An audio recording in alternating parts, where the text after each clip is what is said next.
کسی شاعر نے کہا تھا بڑی دیر کر دی مہرباں آتے آتے. فائنلی 73 سالوں کے ایک لمبے عرصے کے بعد حکمرانوں کو اور ریاستی اداروں کے سربراہان کو یہ احساس ہو گیا ہے کہ گلگت بلتستان والے احساسی محرومی کا شکار ہے. اس لیے ان کی اس احساس محرومی کا ازالہ کرتے ہوئے گلگت بلتستان کو ایک قانونی حیثیت دی جائے اور پاکستان کا 5واں صوبہ ڈکلیئر کیا جائے. شروع میں تو یہ نعرہ بالکل ایک سیاسی اور انتخابی نعرہ لگ رہا تھا ماضی کی طرح، لیکن اس بات کو تقویت تب پہنچی جب ہمارے پنڈی کے چچاؤں نے بھی اس بات کی تائید کی.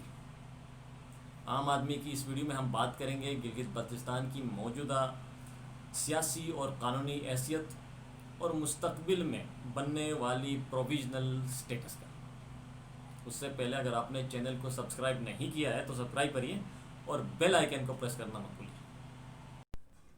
ویسے گلگت بلتستان کو صوبہ بنانے اور صوبائی خود مختاری دینے کا وعدہ اور نعرہ کوئی نئی بات تو نہیں ہے.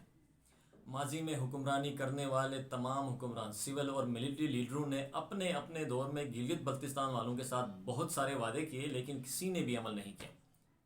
اور سن 2009 میں پاکستان پیپلز پارٹی کے دور میں سیلف گورننس آرڈیننس 2009 کے تحت گلگت بلتستان میں ایک صوبائی سیٹ اپ قائم کیا اور لوگوں کو کچھ اطمینان ہوا کہ شاید اب ہمارا دیرینہ مطالبہ پوری ہونے جا رہا ہے.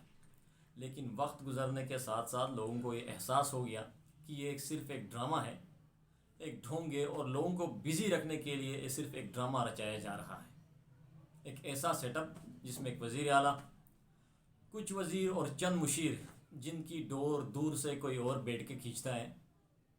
اور اگر آسان لفظوں میں سمجھا جائے تو گلگت بلتستان اسمبلی اور وزیر اعلیٰ کی حیثیت بالکل ویسی ہے جیسے فورن پالیسی مرتب کرنے میں شاہ محمود قریشی صاحب.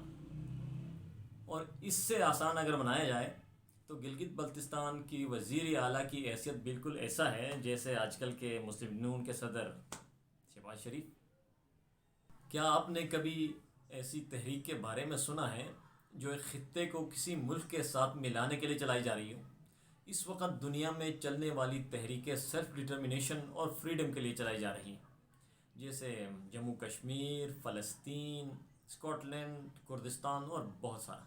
لیکن گلگت بلتستان کی تحریک اپنی نوعیت کا ایک انوکھا اور منفرد تحریک ہے جو پاکستان کے ساتھ ملانے کے لیے چلائی جا رہی ہے. لیکن بدقسمتی سے اس چیز کو کبھی ریاست نے اور ملک نے ریکگنائز نہیں کیا.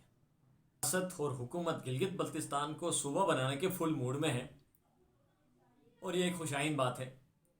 لیکن صوبہ کے ساتھ لفظ پروویژنل اور عارضی کا سن کر گلگت بلتستان والوں کے ذہنوں میں کچھ خدشات اور سوالات جنم لینے لگی ہے اور لوگ یہ پوچھ رہے ہیں کہ کیا سیلف گورننس آرڈیننس 2009 کی طرح کا کوئی لالی پاپ تو نہیں ہے. صوبہ بننے کے بعد گلگت بلتستان والوں کو ووٹ ڈالنے کا حق مل جائے گا، سینٹ اور نیشنل اسمبلی میں بھی کچھ سیٹیں مل جائیں گی.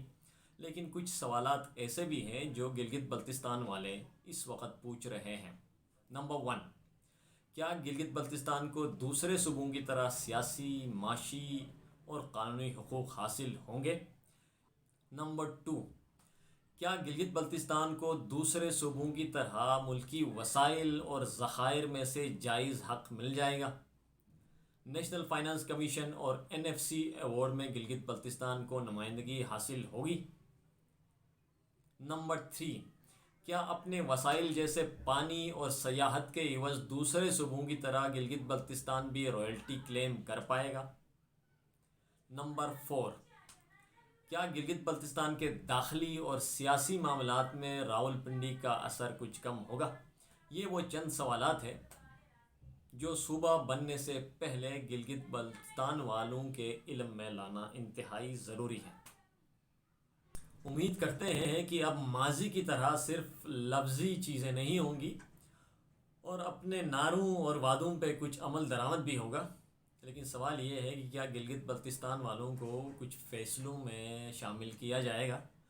کچھ بھی کرنے سے پہلے گلگت بلتستان والوں کی رائے لی جائے گی یا ماضی کی طرح اسلام آباد میں ہی سارے فیصلے ہوں گے؟